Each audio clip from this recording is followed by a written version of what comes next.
Once again welcome back. Salam Pakistan नाज़रीन, आप तमाम देखने वालों को एक बार फिर से प्रोग्राम में खुशामदीद कहते हैं। I am really happy.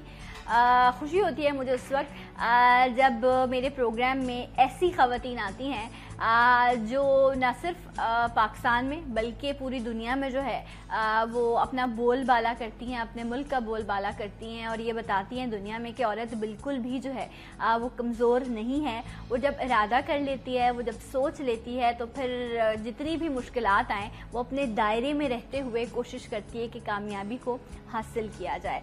और आज जो मेरी मेहमान है यकीनन वो दुनिया भर की जो भी औरत जिस भी नेशनैलिटी से ताल्लुक़ रखती है, जिस भी मज़हब से जिस भी ताल्लुक़ रखती है, उन तमाम ख़वातीन को रिप्रेजेंट कर रही हैं और उनको हिम्मत भी देंगी कि औरत घर भी चला सकती है, माँ भी बन सकती है, एक अच्छी बेटी भी है, एक अच्छी बहन भी है। और अगर वो चाहे तो वो लोगों के लिए जब आवाज़ उठाने पर आती है तो वो उनके दिल के दर्द को समझते हुए जो है इस घुटे हुए माहौल में वो चाहती है कि मैं अपनी आवाज़ उठाऊँ और लोगों को ये बताऊँ कि जो हो रहा है वो गलत है। ऐसी ही एक मेहमान आज मेरे पास भी मौजूद हैं जो सऊदी नेशनल हैं, जिनकी शादी तो 15 साल की उम्र में हुई एक सऊदी नेशनल से और उसके बाद उन्होंने अपनी पढ़ाई को आगे बढ़ाया।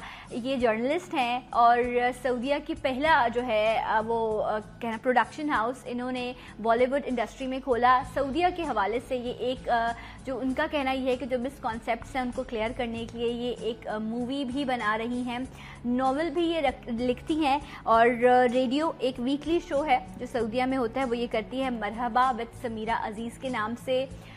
इनके फीचर्स भी आप पढ़ते रहते हैं। इन्होंने बहुत ज़्यादा फील्ड में रहकर भी काम किया है और सऊदीया में रहने वाली एक औरत जो आवाज़ भी उठाती है, जो लिखती भी है, जो बोलती भी है, जो काम भी कर रही है। आखिर इतनी हिम्मत आई कैसे, ये सफ़र कैसे शुरू हुआ और आखिर क्या इंस्पिरेशन थी कि आप इस तरह निकली और आपने इतना सारा काम किया। और इसके साथ साथ बेशुमार अवार्ड्स हैं जिनसे इन्हें नवाजा गया है। ये यूथ एम्बेसडर भी हैं, इन्हें ह्यूमैनिटी अवार्ड भी दिया गया, ये फर्स्ट फीमेल नॉवेलिस्ट अवार्ड से भी इन्हें नवाजा गया, प्राइड ऑफ द नेशन भी हैं।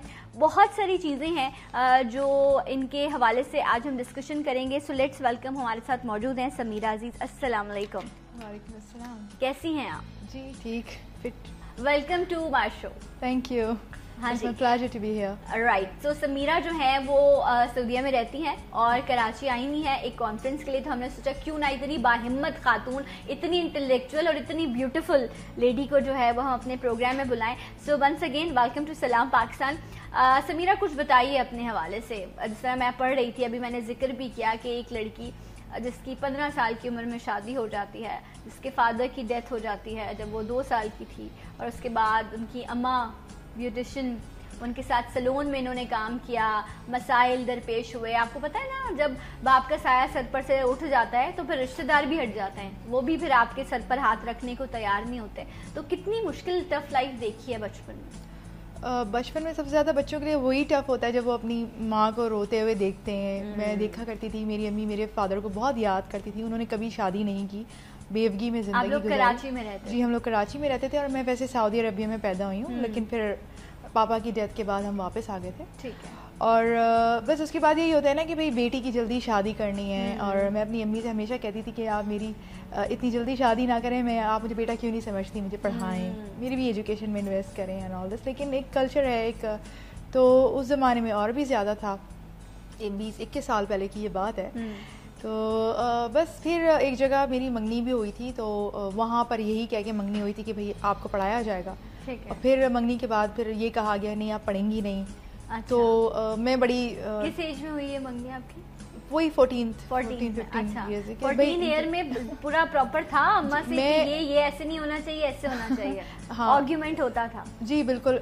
एक मेरा शुरू से मेरा था, एक गोल था, मैं मीडिया में मैं कुछ करूंगी। एक गोल के साथ इंसान की एक मेरी शायद मेंटालिटी ही शुरू से ऐसी है कि मैं एक गोल के साथ जिंदा रहना चाहती हूँ। हर इंसान का अपना अपना एक नेचर होता है।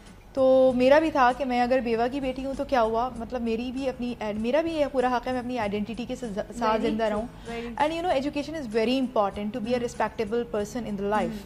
There are so many shortcuts for any women, it can be, but you know we are the respectable people, हम एक अच्छे और मोअज़्ज़ज़ लोग हैं और दुनिया में एक अच्छे तरीके से कुछ करके जाना चाहते हैं और एजुकेशन उसके लिए मस्ट है। ठीक है, तो आपने वो एंगेजमेंट फिर अम्मा से कह के खत्म करवा दी? मैंने खुद ही खत्म कर दी। खुद ही खत्म कर दी। 14 साल की लड़की ने, I was 15 at that time जब मैंने वो खत्म की। और उसी टाइम पर जो है मेरी पुप्पी की शादी जो है वो सऊदीज़ में हुई थी। ठीक है। तो मेरी पुप्पी बचपन से ही बोला करती थी मैं इसको अपनी बेटी बनाऊंगी और ये, तो उन लोगों में जो मेरे कज़न थे देन वो आए और सऊदी थे वो, और इतना हमारा मिलना जुलना उन लोगों में नहीं रहा था, मगर ये पता था कि भाई ये मेरी पुप्पी मुझे बचपन से ही चाहती थी। तो उन्होंने बोला कि मैं तुम्हें पढ़ाऊँगा, तो आप जो हो मतलब आप मुझसे शादी करने का, अगर आप मुझे पढ़ाएंगे तो मोस्ट वेलकम, मैं जो भी मुझे पढ़ाएगा मैं उससे शादी करने को तैयार हूँ। अदरवाइज मेरी एजुकेशन ज़्यादा से ज़्यादा इंटर तक रुक जाती।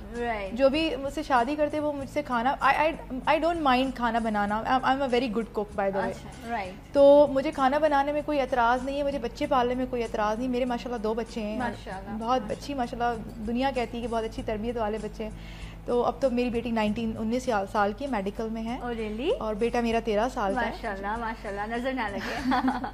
तो मुझे कोई एतराज़ नहीं है, लेकिन यू नो इसके अलावा भी बहुत कुछ करने के लिए बिल्कुल है। आपको एक जिंदगी मिली है, उसमें आप कुछ तो करके जाएं, वरना तो फिर इस घुटे हुए माहौल में आप भी घुटन का शिकार होकर और खुद भी यहाँ से चले जाएंगे। जी बिल्कुल। तो मैंने फिर मेरी शादी हुई और मैं PCHS कॉलेज में उस वक्त पढ़ा करती थी। शादी के बाद मेरा रेगुलर स्टूडेंट थी, तो जब मैं जद्दा चले गई तो वहाँ से मैं हर 2 हफ्ते के बाद जो है ना आया करती थी। मुझे याद है मैं वेडनेसडे की फ़्लाइट लेती थी और यूनिफॉर्म मैंने पहना हुआ होता था, अपना ग्रे कलर का यूनिफॉर्म था और अबाया पहना और बैग लिया और कपड़े वगैरह मेरे सारे घर पे होते थे, क्योंकि हर 2 हफ्ते बाद 3 हफ्ते बाद मैं आया करती थी। अच्छा, आपके हस्बैंड इतने सपोर्टिव थे? सपोर्टिव 3 हफ्ते बाद आपको सऊदीया से, वो सऊदी एयरलाइंस में थे तो टिकट फ्री थे। ये जानना जरूरी था। तो बाद में ये हुआ, खानदान की फैमिली की खवातीन को लगा कि मुझे नहीं जाना चाहिए। काफ़ी प्रॉब्लम्स हुई मेरे, मतलब एग्जाम्स के टाइम पे खवातीन का आ जाना, मुझे पेपर देने नहीं, मैं बड़ी डिप्रेशन का शिकार हो जाती थी उस टाइम से। मैं सोचती थी नहीं मेरे एग्जाम में मेरे प्रीलिम्स हैं, 2.5 नंबर कटते ना, प्रीलिम्स नहीं होते, फिर आपकी अटेंडेंस 33% नहीं हो तो आपको एडमिट कार्ड नहीं मिलता। ये सब मसाइल मैनेज करना, because I was a regular Saudi में रह के यहाँ PCHS कॉलेज की अटेंडेंस और वो सब कुछ प्रॉपर कराना चाहती मैं ऑफ कोर्स। फिर मैं एग्जाम में कैसे बैठूंगी। अब मैं उस दिन को, जब मैं ट्रैवल वाला मेरा दिन होता था, मैं बुध की रात को फ्लाइट लेती थी, सुबह पहुंचती थी, अबाया उतारा, बैग में रखा और कॉलेज पहुंच गई। कि वो दिन की भी अटेंडेंस, सहेलियों ने बेचारी ने 2 हफ्ते के सारे नोट्स लेक्चर्स उतार के रखे हैं, सहेलियाँ भी बड़ी मदद करती थी।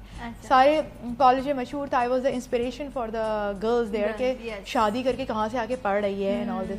एक ज़माना तो ऐसा था कि मैं इतना मोटा पेट लेके आती थी और सारी लड़कियाँ मतलब वो करती थी। It was really hard. आप कंसीव कर चुकी थी तो उसके बाद भी बिल्कुल। तो फैमिली वहाँ इन लॉज की तरफ से या रिश्तेदारों ने आपको टफ टाइम दिया? हाँ, वेडनेसडे वाले दिन क्या होता था, वो लोग आ जाते थे मेहमान घर पे? हाँ, कि हम आए हुए, तुम जा रही हो, तो मैं अपने हस्बैंड को बोलती थी देखें आपने शादी से पहले वादा किया था, अब मुझे तो जाने दे, मेरा ये टाइम है, मेरा पूरा साल ज़ाया हो जाएगा, मैं फेल हो जाऊँगी। मैं कभी लाइफ में फेल नहीं हुई, स्टूडियस किस्म की थी। तो फिर ये हुआ कि लेकिन सुनिए, लोग तो जो शादी से पहले वादे करते हैं वो तो होते ही तोड़ने के लिए। वो कैसे, कितने काम अच्छे हस्बैंड हैं आपके। नहीं, मैं खवातीन को ये बोलूंगी, नहीं आई फाउट फॉर दैट, एंड मैं खवातीन को बोलूंगी कि निकाहनामा पे लिखवा लिया करें कि पढ़ाओगे ना, शर्तें सऊदी अरबिया में लड़कियां लिखवाती हैं निकाहनामा। आज जो शराइत होती है वो लिखवा ली जाती है। बिल्कुल, आज आप फड्डे करवा के जाएंगी लोग। नहीं देखिए, हमारी जिंदगी है और हमें उसका पूरा हक हासिल है। आपसे कोई जबरदस्ती तो शादी नहीं करे ना, आप ही आए हो शादी करने के लिए, आपको हमसे शादी करनी है तो हमारी ये शराइत है। लेकिन वो मर्द के पास ताकत होती है ना 3 लफ्ज की हमारे यहाँ, वो इसलिए अपने आप को बहुत ताकतवर समझता है। वो कहता है कि रहने दो रॉ, मैं यही कर सकता हूँ, वरना फिर जो है वो मैं तुम्हें फारिग कर। तो मैं सऊदी अरबिया के बारे में आपको बताती हूँ। वहाँ की औरतों को बोला जाता है सरप्राइज्ड हैं। सऊदी खवातीन अपनी शराइत बताती हैं, करना है तो करो, अगर शादी के बाद प्रॉब्लम करती हैं तलाक ले लेती हैं।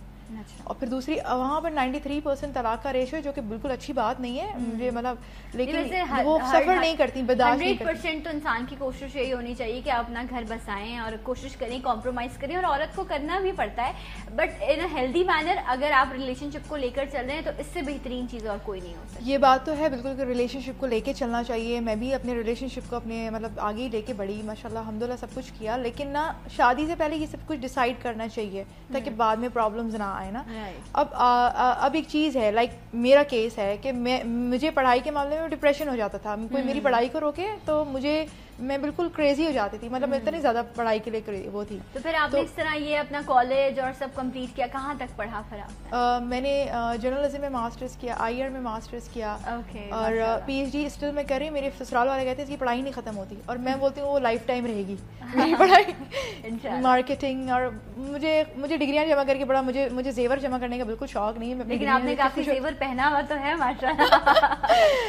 शौक तो सारे पूरे किए वैसे समीरा ने, कोई चीज अब मैं मीडिया में हूँ तो I have to be stylish, और ये एक तकाज़े हैं, I am a professional person, तो ये चीज़ है, you should look good being I am representing my country. हर इंसान का हक है, और औरत तो खास तौर पर जो है उसका हक है कि वो अच्छी लगे, प्यारी लगे, उम्र के किसी भी हिस्से में हो। तो समीरा, ये तो पढ़ाई का सिलसिला रहा, इतनी फाइट की सब चीज़ें, मीडिया की तरफ कैसे आना हुआ? यही क्यों सोचा कि मैं जर्नलिस्ट बनूं? लाइफ पे इतना टफ टाइम देखा है, इतनी ट्रेवलिंग की है पढ़ाई करने के लिए, शायद जितनी आपने फ्लाइट्स लिए होंगे आपका तो नाम कहीं दर्ज होना चाहिए कि कितनी मुश्किलों से जो है वो, कितनी बड़ी इंस्पिरेशन है। हम लोग रीजंस दे देते हैं, एक्सक्यूजेस दे देते हैं लड़कियां ना, कि कॉलेज दूर है, हम जाएंगे कैसे, कोई छोड़ने वाला नहीं है, कोई लेके जाने वाला नहीं है। लेकिन समीरा आप लोगों के लिए एक एग्जाम्पल है कि किस तरह ये सऊदीया से यहाँ आती थी, कि पीसी थे स्कॉलर जो है वो जहाज से आती थी, लेकिन टिकट फ्री देना। ये देखिए अब लोगों को एक्सक्यूज मिल गया। तो इसलिए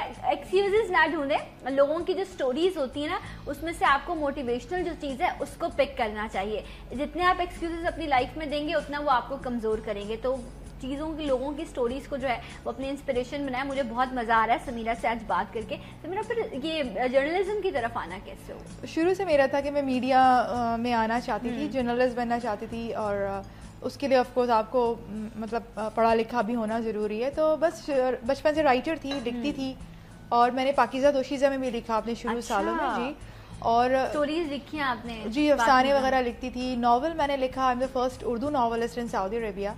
और नेशनलिटी मुझे इसी हवाले से मिली क्योंकि वहाँ पर उस वक़्त 21 साल पहले, अब तो बिल्कुल ही नेशनलिटी नहीं दे रहे हैं, लेकिन उस वक़्त ये होता था कि मतलब आपकी शादी को 6 साल होने चाहिए, 5 या 4 बच्चे होने चाहिए, तो आपके पॉइंट्स बनते हैं आपको। तो मुझे ना, मेरी पुप्पी सास जो थी वो मेरी बड़ी मतलब वो थी, मुझे बड़ा वो करती थी, अल्लाह उनको जन्नत नसीब करे। तो वो कहती थी कि तुम जो है ना ऐसे करो, यहाँ पर नेशनलिटी ले लो तो तुम्हें यहाँ की यूनिवर्सिटी में एडमिशन आसानी से मिल जाएगा। तो तुम्हारी, ये लोग नहीं चाहते कि तुम जाओ, क्योंकि ज़्यादातर सबको ये था कि ये बार बार जाती है तो ये कभी सऊदी अरेबिया का माहौल नहीं सीख सकेगी, सऊदी नहीं हो पाएगी। अब उनको ये होता है कि यहाँ पर आ गई हमारी है, ठीक है, तो ये कोई बात नहीं, जाहिर है मेरे बच्चे वहाँ पर। लेकिन हम लोग मतलब एक कॉन्सेप्ट तो ये भी है ना, अब इसको मिथ कहूँ मैं क्या कहूँ, कि वहाँ पर रहने वाली ख़वातीन को बड़े मसाइल दरपेश हैं, वो बाहर इस तरह इजीली नहीं मूव ऑन कर सकती। यकीनन है कि कोई ना कोई महरम उनके साथ हो, ये तमाम चीज़ें बड़ी मसाइल हैं। ऐसी बात नहीं है, ड्राइवर्स होते हैं, महरम नहीं, ड्राइवर्स के साथ जाती हैं। अब तो बहुत अच्छी प्रोग्रेशन हो रही है वहाँ पर, औरतें बहुत हर फील्ड में काम कर रही हैं, लेडीज सेक्शंस में काम करती हैं, स्टिल प्रोग्रेस हो रहा है, बहुत सारी डेवलपमेंट होनी बाकी है और होनी चाहिए। राइट। समीरा, जर्नलिज्म की तरफ किस तरह आई, क्या हुआ था, पहली बार कहाँ गई थी, ऑडिशन कैसे हुआ, किस तरह आना हुआ, कितनी मुश्किलात दरपेश आई, ये तमाम चीज़ें हम जानेंगे, लेकिन एक ब्रेक के बाद। सलाम पाकिस्तान।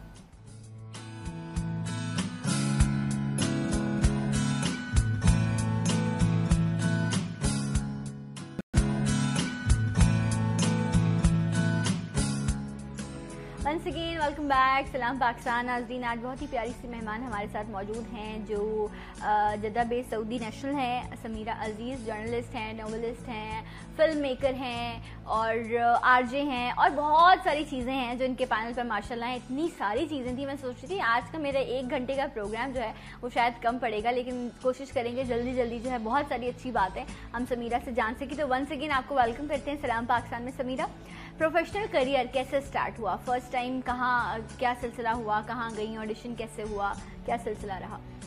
राइटिंग का सिलसिला तो जैसे मैंने बताया बचपन से था। पहले मैं बच्चों के रिसालों में लिखती थी, और फिर मैंने सोचा अब तो मेरी शादी हो गई है, मैं बड़ी हो गई, बड़ों के रिसाले में लिखने चली। अच्छा, फिर पाकीज़ा दोशीज़ा में लिखने लगी। फिर पाकीज़ा दोशीज़ा में तो वैसे मैंने कभी नहीं पढ़ा, मेरी अम्मा ने मुझे कभी इस तरह के नॉवेल्स और ये सब नहीं पढ़ने दिए, लेकिन मैंने सुना है कि उनमें बड़ी फैंटेसाइज स्टोरीज होती हैं। शायद अब होती होंगी, मैं तो हकीकत लिखती थी, अपनी स्टोरी लिखी कि मेरे साथ क्या नहीं, दूसरे जो माशरे में हो रहा है उस हवाले से करती थी, बिल्कुल ठीक है। और शायद मैं उस वक्त जो ना छोटी बहुत थी और लिखती मैच्योर थी। जब मैं एक दफ़ा ऑफिस भी एक्चुअली गई दोशीज़ा के, तो वो कहने लगे आप लिखती हैं, आपकी अम्मी लिखती हैं। अच्छा। मुझे बड़ा बुरा लगा, मतलब कि टैलेंट को उन्होंने एनीवे तो वो दौर ज़्यादा नहीं गुजरा, हुआ क्या कि नेशनलिटी के हवाले से मैंने बताया, मेरी पुप्पी साथ ने मुझे कहा कि तुम ऐसा करो यहाँ नेशनलिटी के लिए अप्लाई कर दो, अगर तुम सऊदी हो जाओगी तो तुम्हें यहाँ की यूनिवर्सिटी में जो है वो, तो मैंने अप्लाई कर दिया। और फिर वो जज ने मुझे बोला ये तुमने रिजेक्ट होने के लिए अप्लाई किया, तुम्हारे पास अपॉइंट्स ही नहीं है, 3 साल तुम्हारी शादी को हुए हैं, खाली एक ही बच्ची है तुम्हारे पास, तुम्हारे 5 बच्चे होने चाहिए, 7 साल 6 साल शादी को हो तो तुम्हारे पॉइंट्स बनेंगे, ज़्यादा ज़्यादा तुम यहाँ पैदा हुई हो मैं तुम्हें उसका पॉइंट दे दूँगा, तुम्हारे हस्बैंड शादी है तो उसका पॉइंट हो जाएगा। तो मैंने उसको बोला कि देखें अगर आपने मुझे नेशनलिटी मिल जाएगी, तो मेरी पढ़ाई की शर्त पे शादी हुई थी, अब जो है मेरा वहाँ पे जाना जो है हम लोगों को बुरा लगता है, तो बेहतर है कि मेरी शादी बच जाएगी, मैं बच जाऊँगी। मैं बड़ा डिप्रेशन का शिकार हो जाती थी, सुसाइड करने लग जाती थी, मतलब I didn't know what I am doing, मतलब जब मेरी कोई पढ़ाई इंटेलेक्चुअल एक शख्सियत और इतनी आप क्रेजी अबाउट स्टडीज। या देखिए बात इसमें इंटेलेक्चुअलिटी की नहीं होती, हर इंसान की एक नफ्सियात होती है और हर इंसान की कोई कमजोरी होती है। एग्जैक्टली। तो मुझे ये था कि मैं जो हूँ ना एटलीस्ट एक एजुकेशन के लेवल पे पहुँच जाऊँ। तो उस वक्त मुझे था कि मेरा लेवल कम है, छोटी भी थी, हाँ कि मुझे जाने दो, मुझे पढ़ना, मुझे मेरा एग्जाम है, मेरे एग्जाम को कोई ना रोके। ब्लैकमेलिंग करती थी कि ये कर लूंगी? नहीं, ब्लैकमेलिंग नहीं करती थी, जानबूझ के नहीं करती थी, डिप्रेशन में चले जाती थी। डिप्रेशन में इंसान को नहीं पता होता कि वो क्या कर रहा है, मतलब ये। लेकिन इसमें फिर आपके हस्बैंड को भी बहुत बड़ा जो है उनका अहम किरदार है, जिन्होंने आपको इस तरह सपोर्ट किया, वरना अक्सर मर्द ऐसे नहीं होता है, वो कहते हैं जो करना है करो, बस मैंने नहीं माननी तो मैंने नहीं माननी। नहीं, अगर आप इस तरह के वाकयात आपके घर में हो रहे तो पुलिस आपको भी तो पकड़ेगी ना कि ऐसा कैसे हो गया। तो ये बहुत सारे एलिमेंट थे। एनीवे मैंने जज को बोला, मैंने कहा देखिए इस तरह से होता है तो या तो मेरी शादी बच जाएगी या मैं बच जाऊंगी, तो इस वजह से मैंने अप्लाई किया। तो ही सेड एजुकेशन के लिए, तो उसको मैं ज़रा इंटरेस्टिंग सी लगी, तो उसने मेरे हस्बैंड को बुलाया, कहने कि तुमने जो इससे शादी की है इसने तुमसे कोई पैसा मांगा, कुछ मांगा? ही सेड नहीं। इसने कहा क्या मांगा? उसने कहा पढ़ाई की शर्त पे शादी हुई थी। तो कहने के क्यों रोकते हो उसे पढ़ने के लिए? तो ही सेड के बार बार ट्रैवल करती है, तो ये तो फिर उसने बताया, मैंने उनको बताया कि मैं अपना खाना तक फ्रीज करके जाती हूँ जब मैं जाती हूँ, कि मतलब ये जो है ना खा ले माइक्रोवेव में गर्म। मैं बहुत छोटी थी और मैं बहुत ज़्यादा सब कुछ ऑर्गेनाइज करके जाती थी, और मुझसे ये एक्सपेक्टेशंस नहीं थी मेरे रिश्तेदारों को, मेरी खलाओं को, कि इतनी छोटी सी हो कि इतना कुछ करेगी, ऑर्गेनाइज करेगी। तो क्योंकि मैं चाहती थी कि कहीं मेरी वजह से किसी को मतलब कोई हर्ज आर्ग्यूमेंट ना में सुनने को मिले आपको। बिल्कुल राइट। तो उसने मैंने उनको ये बोला जज को एक चीज़ कि देखिए मैं यहाँ ट्रैवल कर रही हूँ, 3 साल से हूँ, मैं जब बाहर जाती हूँ लोग मुझसे कहते हैं तुमने सऊदी से क्यों शादी की, और ये तो बदू हैं, ये तो ऐसे हैं। तो मुझे ये लग रहा है कि आप लोगों को बहुत ज़रूरत है, आप लोग जर्नलिज्म कर रहे हो, अपने अरबी में कर रहे हो, कौन पढ़ता है Bahrain, Yemen, Dubai, they already know what is Saudi Arabia, जो वो वर्ल्ड है जो ज़बानें मैं जानती हूँ, उर्दू और इंग्लिश। जब वो मुझसे सवाल करते हैं मैं बोलती हूँ नहीं ये तो आप गलत मिसकॉन्सेप्शन है। देन मैं उनको बताती हूँ उस जमाने में आप जबानों में उनकी उन जबान में आप समझाते हैं तो ज़्यादा बेहतर तरीके से इंटरेक्टिव हो सकती है। तो ये चीज़ उसे बड़ी पसंद आई वो जज को, और ही टोल्ड मी कि मेरे हस्बैंड को ये ना मुझे बड़ी खुशी कि तुम एक दिमाग लेकर आए हो बाहर से, लोग खूबसूरत लड़कियाँ उसे शादियाँ करके लाते हैं, और तुम एक खूबसूरत दिमाग लाए हो और हमें इसकी ज़रूरत है। अच्छा। तो मैं अपनी तरफ से पर्सनली कोशिश करूँगा कि ये अभी इसके पॉइंट्स नहीं बनते, लेकिन मैं इसके लिए पूरी कोशिश करूँगा। मुझे नहीं पता उन्होंने क्या किया, वो रियाद वगैरह गए, अब मुझे पता नहीं। आपके पॉइंट्स हो गए और आपको? मुझे नेक्स्ट वीक पासपोर्ट मिल गया, मेरे फिंगरप्रिंट्स हुए। क्या बात है। और इंटरव्यू में मतलब मैं बड़ी कामयाब हो गई। और बस फिर मेरी ट्रेनिंग वगैरह हुई और मैं जर्नलिस्ट बनी, मैं उर्दू न्यूज़ में मुझे पहले रखा गया, बिठाया गया एज अ रिपोर्टर। मैंने क्योंकि मैं बहुत छोटी थी और मेरे सीनियर्स को शायद ये बात अच्छी नहीं लगती थी कि इतनी छोटी होके, लेकिन मैंने वहाँ पर जो भी काम किया, फील्ड रिपोर्टिंग भी की, स्टिंग ऑपरेशंस किए। अच्छा। और काफ़ी जल्दी, क्योंकि जब मुझे ट्रेनिंग दी गई थी तो मुझे सॉफ्टवेयर भी सिखाए गए थे जो उस ज़माने में बहुत जदीद थे, like in page and all this. और जो मेरे साथ वहाँ उस वक्त लोग काम करते थे वो इतने ज़्यादा इक्विप और इनको इतनी ज़्यादा चीज़ें नहीं आती थी। तो मैं वहाँ पे जब वेल ट्रेंड होके गई तो मैंने अपना काम शुरू किया। मैंने मार्केटिंग पढ़ी थी, मार्केटिंग को आप किसी चीज़ में इम्प्लीमेंट करते हो तो। अच्छा, आपने सिर्फ दुबई में नहीं बल्कि आपने वहाँ से भी आप बाहर निकली और आपने दुबई नहीं, जद्दा। यस, जद्दा की बात करी मैं, और उससे भी आगे फिर आपने उस जमाने लेवल पर भी उस जमाने में मैं उर्दू न्यूज़ के बाद फिर सऊदी गज़ट गई, 12 साल मैंने जर्नलिज्म की। फिर ये कि मेरा काम ना लोकल नहीं है वहाँ पे। क्यों? क्योंकि मैंने जो है ना बाहर की दुनिया से बात करनी है, मेरा ये गोल है। तो मैं वहाँ पे जर्नलिज्म कर रही थी, वहीं के लोकल लोग पढ़ रहे थे, तो इसलिए मैंने फिर बाहर अब वहाँ पे मैंने लोकल फिल्में बनाई हैं वुमेन राइट्स पे और नॉर्थ पे। आई वॉज असिस्टेंट डायरेक्टर के तौर पे वहाँ मैंने सीखा फील्ड में काम करके, और बड़े मुश्किल हालात में, क्योंकि अब मैं बॉलीवुड में काम कर रही हूँ तो मुझे बड़ा आसान लगता है क्योंकि everything is organised there. Yes. आप सऊदी अरबिया में मैंने क्योंकि मैं जो भी वो इंडस्ट्री वहाँ डेवलप नहीं हुई भी, तो आपको वो तो फिर आपको एक चीज़ है ना, एक बेबी आपको जो है उसको तैयार करना है, और जिस इंडस्ट्री में आप जाके गई वहाँ ऑलरेडी मैच्योर चीज़ें इतने अरसे से, कितनी डेकेड से जो है वहाँ पर इंडस्ट्री चल रही है, तो ईजी था। लेकिन ये एक चीज़ जो हुई कि एक यंग एज में बच्ची की शादी हो जाना, आप तो इतनी जो है स्ट्रॉन्ग थी कि आपने फाइट किया और हर चीज़ किया, लेकिन डू यू थिंक कि ये ठीक हुआ आपके साथ कि इतनी यंग एज में बच्ची की शादी? नहीं, मैं यही कहूँगी लड़कियों की छोटी एज में लड़कियों की शादी ना करें। मेरे एक हालात अलग थे क्योंकि मेरे फादर नहीं थे, वो एक बात अलग थी, लेकिन जो अपनी बच्चियों की शादी है मतलब पढ़ाई वगैरह अफोर्ड कर सकते हैं उन्हें, वो उनको यंग एज में, क्योंकि लड़कियाँ बच्चियाँ तैयार नहीं होती, मैं भी तैयार नहीं थी मेंटली तौर पर। सिर्फ एक पढ़ाई के लिए आपने शादी की है तो कोई मतलब मेरे ख्याल में कंडेम करती हैं कि हाँ, इस इतनी यंग एज में जो है वो शादी नहीं, और बेवकूफ़ बनती है। मैं भी बड़ी बहुत बेवकूफ़ बनी हूँ मतलब बहुत इनोसेंट होती हैं, यस यू नो, तो नहीं करने चाहिए। आप फिर आपकी बच्ची से सामने वाला फायदा उठाएगा बिला वजह। हाँ, तो आपको बात ही नहीं समझ आ रही होती कि किस, क्योंकि हम तो जूम आईने बात करने वाले लोग हैं ना, हम तो स्ट्रेट बात ही नहीं करते। अच्छा, जब आप जर्नलिज्म की तरफ आए, आपने इस फील्ड जो है उसमें भी आपने काम किया, मुश्किलात दरपेश है एक औरत के लिए जब वो फील्ड में निकलती है, रिपोर्टिंग करती है, सो मुख्तलिफ नज़रें भी उस पर पड़ती हैं, कुछ लोग सही भी समझते हैं, कुछ लोग गलत बात भी करते हैं, तो ये सब भी झेलना पड़ा होगा? बिल्कुल, सब कुछ होता है। बाद दफ़ा तो ऐसा होता था कि सिर्फ आदमी और अब तक मेरी रिपोर्टर्स जो है खास तौर पे सऊदीया में, और बेचारी अकेले बैठी हुई है सारे आदमियों में।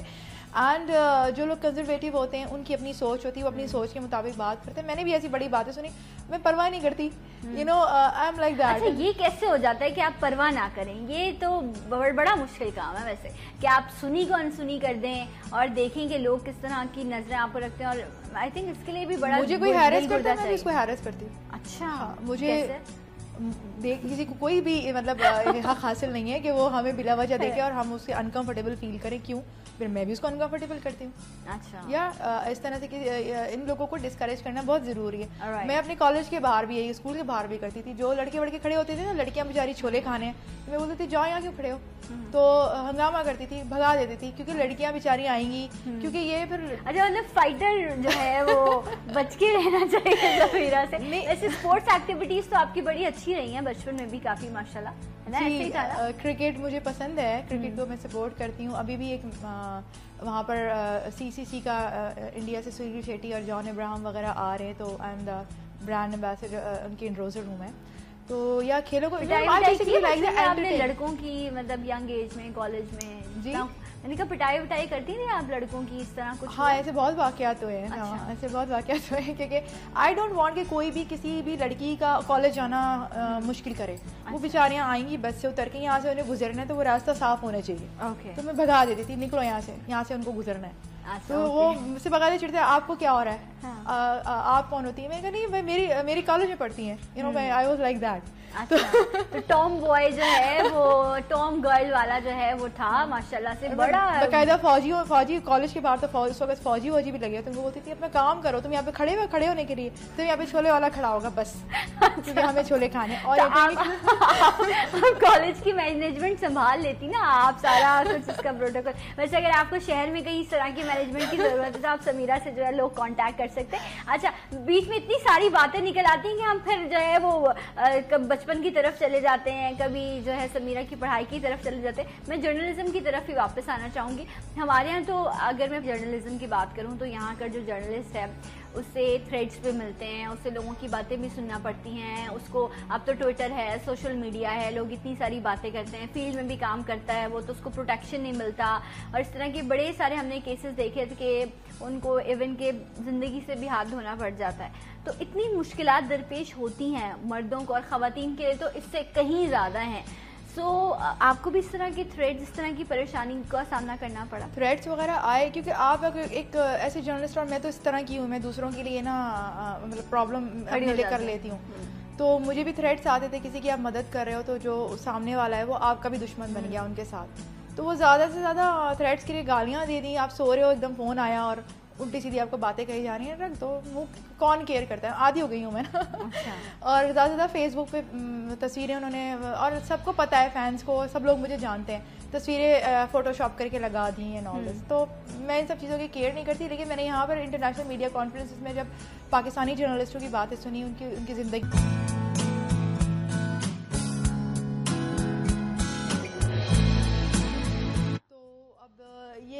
उसका जो मैंने एक लाइफ स्टाइल दिखाया है वो यही कि वो अपनी माँ के साथ, अपने भाई बहनों के साथ बड़ी खुश है।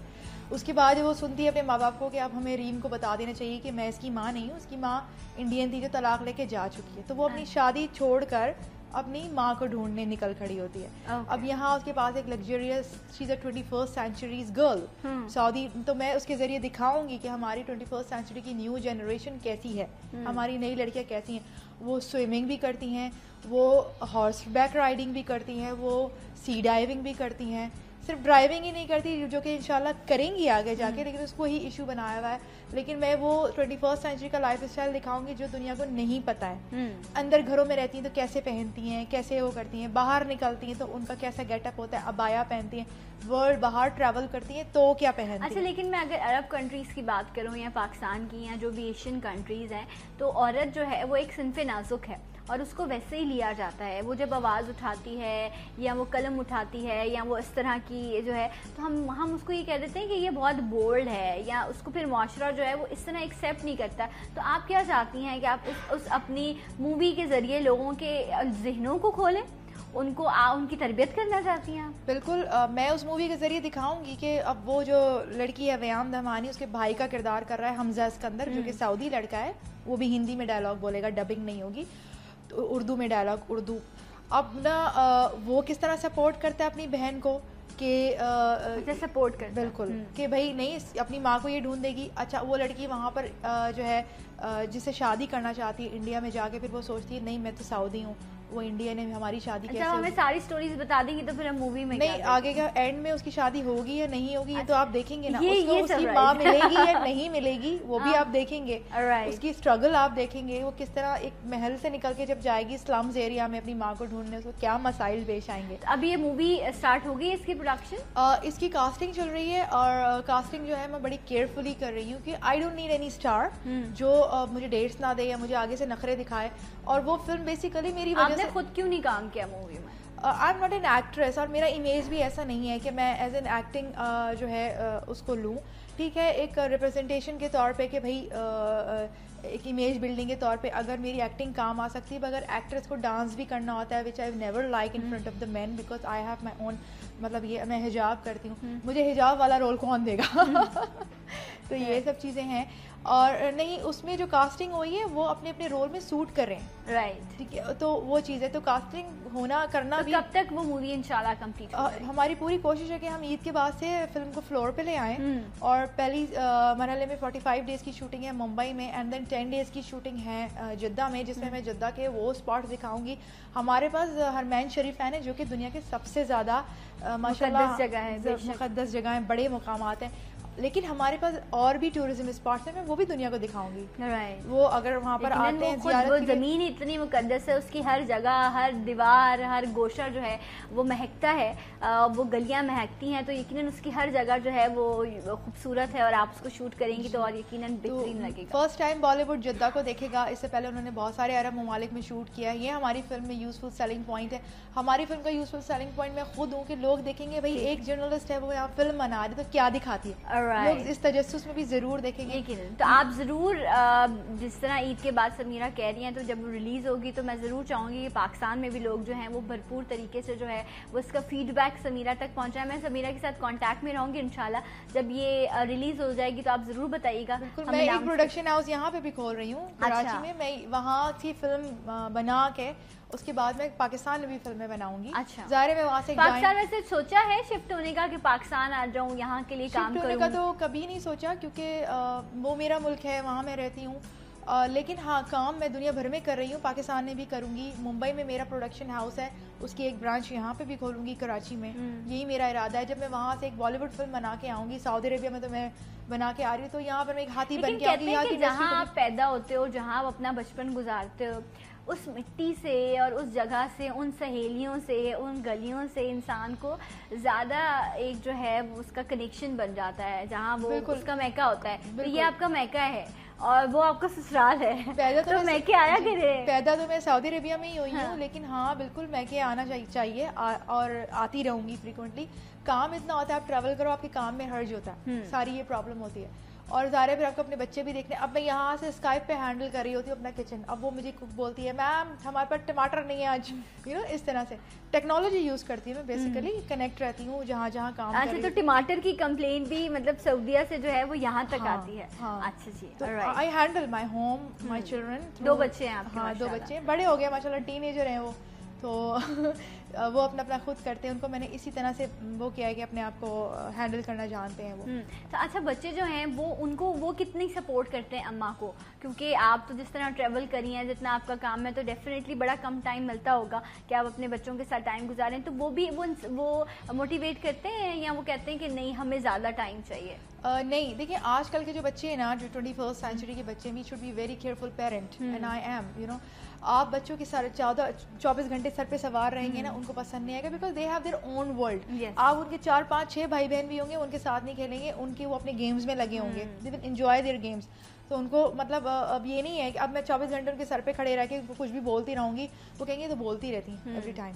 उनको जाके मैं एक दफ़ा बात करती हूँ, मैंने अपने बच्चों को कभी मारा नहीं, बगैर मारे, नो वायलेंस। खुद आपने मारे खाई हैं अपनी अम्मा से? हाँ, मैंने बहुत मारे खाई हैं। अच्छा। लेकिन मेरा तरीका हमेशा बहुत दूसरा था। मेरे बच्चे बिल्कुल नॉन वायलेंट इन्वायरमेंट में पले हुए हैं, उनको वो शोर शराबा वो चीज़ें पसंद नहीं है। मेरा बेटा तो बिल्कुल ऐसा है, जहाँ लड़ाई होती है वहाँ से खिसक लेता है। अच्छा, अम्मा वाली आदतें नहीं आई हैं? जी नहीं, मैं तो दूसरों के लिए फ़ाइट करती हूँ एंड आई वांट कि मेरे बच्चे ऐसे हैं, वो दूसरों के लिए, वो अपने लिए नहीं फ़ाइट करेंगे, वो दूसरों के लिए फ़ाइट करेंगे। अच्छा, राइट, शुड डू दैट। तो अब बच्चों में से कोई है जो अम्मा को फॉलो करना चाहता है कि जर्नलिज्म की तरफ या इस तरह ह्यूमन राइट्स के लिए आवाज़ उठाना और कंडेम करना गलत चीज़ को, इस तरफ आना चाहे? मेरा बेटा शायद इस तरह का है, मेरी बेटी भी ऐसा करती है, लेकिन वो मेडिकल की स्टूडेंट है, अपनी पढ़ाई में बहुत बिजी है। लेकिन वो कैंसर के लिए और ऑर्फन चिल्ड्रन के लिए काम करती है। और बेटे को मैं अपने साथ हमेशा रखती हूँ, और अब ज़्यादा रखने लगी हूँ कि वो जो है मेरी इन्वायरमेंट, क्योंकि वो तो मेडिकल में चलेगी, इसको मैं आगे प्रोडक्शन शॉर्टली समीरा, क्योंकि वक्त मेरे पास कम है, जो भी औरत, जो भी खातून, जो भी लेडीज इस वक्त आपको देख रही हैं, उनको रिप्रेजेंट करते हुए एक कामयाब औरत की हैसियत से आप उनको क्या मैसेज देना चाहेंगे? मैं यही मैसेज दूंगी कि अपने बच्चों का बहुत ख्याल रखें, बच्चे आपकी प्रायोरिटी हैं। मेरा भी एक ऐसा आया था, मैं सोचती थी मैं भी फॉर अ टाइमिंग रिज़ाइन दे देती हूँ, लेकिन खैर मैंने मेंटेन कर लिया। लेकिन आपको लगे कि बच्चों की वो ख़ास एज होती है जिसमें उन्हें केयर की ज़रूरत होती है, उसमें उनके साथ मौजूद रहें। जब आपको ही उन्हें दूध पिलाना होता है और आपको ही उनके डायपर्स चेंज करने होते हैं, तो वो एज में जिस वक्त आपकी जितनी ज़रूरत है, अब जब वो बड़े हो जाते हैं, हर लेवल होता है बच्चों का। Exactly. Be a very careful mother, be a very careful home maker and be a very respectable professional person. और अपनी तालीम को, तालीम आपका मेन हथियार है, वो आपका जेवर है, तो उसको तरजीह देना चाहिए, वो बहुत जरूरी है। और मैंने अपनी नींदें बहुत हराम की, मैं बहुत कम सोती हूँ, मैंने अपने क्योंकि वक्त नहीं मिलता होगा। राइट समीरा, मेरे पास भी बहुत वक्त कम है क्योंकि मुझे वाइंड अप करना है अपने इस प्रोग्राम को। थैंक यू सो मच, बहुत अच्छा लगा, बहुत सारी दुआएं कि आप जो भी करिए अल्लाह आपको उसमें और कामयाबी दे, और आप इसी तरह लोगों को इंस्पायर करती रहें अपनी स्टोरी से। एंड आई होप कि आज समीरा के इन बातों से, इन स्टोरी से यकीनन आप लोगों को भी ज़रूर फ़ायदा पहुँचा होगा। लोगों की इंस्पिरेशन को जो है वो अपनी इंस्पिरेशन बनाएं और ज़िंदगी में आगे बढ़ने की कोशिश करें। एक्सक्यूजेस को छोड़िए और अपनी लाइफ को आगे बढ़ाइए। फिर इंशाल्लाह आपसे मुलाकात होगी। अल्लाह हाफिज़, सलाम पाकिस्तान, पाकिस्तान जिंदाबाद।